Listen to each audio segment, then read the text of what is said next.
ஆனா கரூர்ல நான் உண்மையை சொல்றேங்க, 41 அப்பாவி பொதுமக்கள் இறந்த பிறகு செந்தில் பாலாஜி எப்படி வந்தாரு? விடிய விடிய முதலமைச்சரை கூட்டிட்டு வந்து இன்னைக்கு நீங்க பாருங்க, தூத்துக்குடி விளாத்தி குளத்துல அந்த சகோதரியினுடைய போஸ்ட்மார்ட்டம் ரிப்போர்ட் இன்னும் நமக்கு வரல.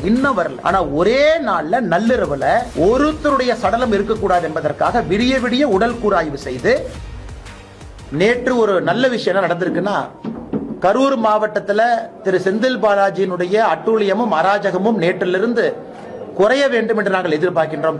காரணம் நேரடியாக தேர்தல் ஆணையம் கண்ட்ரோல் எடுத்திருக்கிறாங்க. மாவட்டத்தினுடைய உயரதிகாரிகள், குறிப்பாக கலெக்டரா இருக்கட்டும், எஸ்பியா இருக்கட்டும், அவங்க ஒருதலை பட்சமாக கடந்த 5 ஆண்டுகள்ல என்னெல்லாம் பண்ணிருக்கிறாங்க அப்படிங்கிறது பத்திரிகை நண்பர்களுக்கு தெரியும். புதுசா நான் சொல்லுங்க. கஞ்சா கேஸ் போடுறது, குண்டா ஆக்ட் போடுறது, அனைத்து இந்திய அண்ணா திராவிட முன்னேற்ற கழகத்தினுடைய எத்தனை உறுப்பினர்களை பொய் வழக்கில் கைது பண்ணி சிறைக்கு அனுப்பி இருக்கிறது, பாரதிய ஜனதா கட்சியினுடைய தொண்டர்களுக்கு தொந்தரவு கொடுப்பது, அதையெல்லாம் கூட ஒரு இன்முகத்தோடு தான் திரு எம்.ஆர். விஜயபாஸ்கர் அவர்களாக இருக்கட்டும், இந்த பகுதியினுடைய மூத்த உறுப்பினர்கள் தலைவராக இருக்கட்டும், அதை கடந்து வந்திருக்கிறாங்க.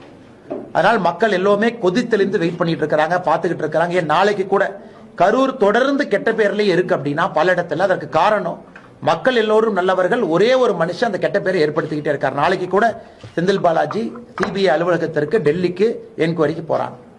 புலால் சிறையில் 400 நாளைக்கு மேல சிறைவாசம், நாளைக்கு டிரான்ஸ்பார்மர் கேஸ், நாளைக்கு நீதிமன்றத்தில் வருது. தொடர்ந்து ஒரு பிரச்சனையும் கூட கரூர் மக்கள் தலைகுனியும் அளவுக்கு இந்த தொகுதியினுடைய சட்டமன்ற உறுப்பினருடைய நடவடிக்கை இருக்கு. முன்னாள் சட்டமன்ற உறுப்பினர் செந்தில் பாலாஜி சொல்லியிருக்காரு, இந்த 41 பேர் உயிர்ந்து எனக்கு மட்டும் சம்மன் அனுப்பியிருக்காங்க. அந்த நேரத்தில் அனைத்து கட்சி நிர்வாகிகள், முக்கிய நிர்வாகிகள் பார்த்தாங்க, அவங்களுக்கு அனுப்ப. கரூர்ல நான் உண்மையை சொல்றேங்க, 41 அப்பாவி பொதுமக்கள் இறந்த பிறகு கரூர் மாவட்டத்தினுடைய மருத்துவமனைக்கு எந்த விளம்பரமும் ஆடம்பரமும் செய்யாம முதல்ல உதவிக்கு போனவர் என் பக்கத்துல எம்.ஆர். விஜயபாஸ்கர் உட்கார்ந்துருக்கார். அவர் ஆபீஸ்ல இருந்து பேசுறதுக்காக நான் சொல்ல, உடனடியா போன பாரதிய ஜனதா கட்சியினுடைய தலைவர் தொண்டர்கள் இங்க இருக்கிறார். உடனடியா போனவங்க. செந்தில் பாலாஜி எப்படி வந்தாரு? 10 ஆம்புலன்ஸ் எடுத்துக்கிட்டு திமுக மருத்துவ அணி அப்படின்னு போஸ்ட் அடிச்சு ஒட்டிக்கிட்டு வந்து போட்டோ எடுத்து ஹாஸ்பிட்டல் போறதெல்லாம் லைவ் கவரேஜ் பண்ணி நடக்க நான் தான் ஃபர்ஸ்ட் போனேன்னு சொல்லி விடிய விடிய முதலமைச்சரை கூட்டிட்டு வந்து இன்னைக்கு நீங்க பாருங்க, தூத்துக்குடி விளாத்தி குளத்துல அந்த சகோதரியினுடைய போஸ்ட்மார்ட்டம் ரிப்போர்ட் இன்னும் நமக்கு வரல. இந்த போஸ்ட்மார்ட்டம் பண்ணாங்க, முழுசா பண்ணல, எப்படி பண்ணல, இப்படி பண்ணல, இன்னும் வரல. ஆனா ஒரே நாள்ல நள்ளிரவுல அண்ணன் எடப்பாடி பழனிசாமி அவர்கள் காலையில எம்.ஆர். விஜயபாஸ்கர் அவர்கள் காலையில கூட்டிட்டு வர்றாங்க.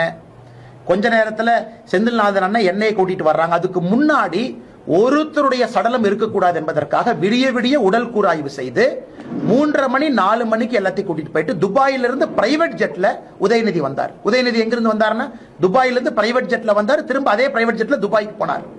இதெல்லாம் பார்த்தா நமக்கு சந்தேகம் வரலையாங்கன்னா, எந்த ஒரு போலீஸ் மேன், ஒரு காமன் சென்ஸ் இருக்கக்கூடிய ஒரு போலீஸ் அதிகாரி, கொஞ்சம் கிரைம் நாலேஜ் இருக்கக்கூடிய போலீஸ் அதிகாரி, காமன் சென்ஸ் இருக்கிறவங்களுக்கு சந்தேகம் வராதாங்கன்னா, எங்கேயாச்சும் விஜயபாஸ்கர் அண்ணன் போய் நான் தான் ஃபர்ஸ்ட் போனேன், நான் தான் பண்ணேன் அப்படின்னு சொன்னாரா? காப்பாற்றுவதற்காக இவர்கள் எல்லாம் பாடுபட்ட பொழுது விளம்பரம் செய்து கொண்டிருந்த செந்தில் பாலாஜி, சரி 10 ரூபா பாலாஜி என்று சொன்ன பிறகு செருப்பு எங்கிருந்து வந்துச்சு? கரூர்ல தானே வந்துச்சு. அதன் பிறகு செந்தில் பாலாஜியினுடைய நடவடிக்கை முன்னும் பின்பும். இவங்க போய் எனக்கு பர்மிஷன் கேட்கறாங்க, விஜய் அவங்க கட்சியில சம்பந்தமே இல்லாத இடத்துல இங்க வந்து கொடுக்கறாங்க.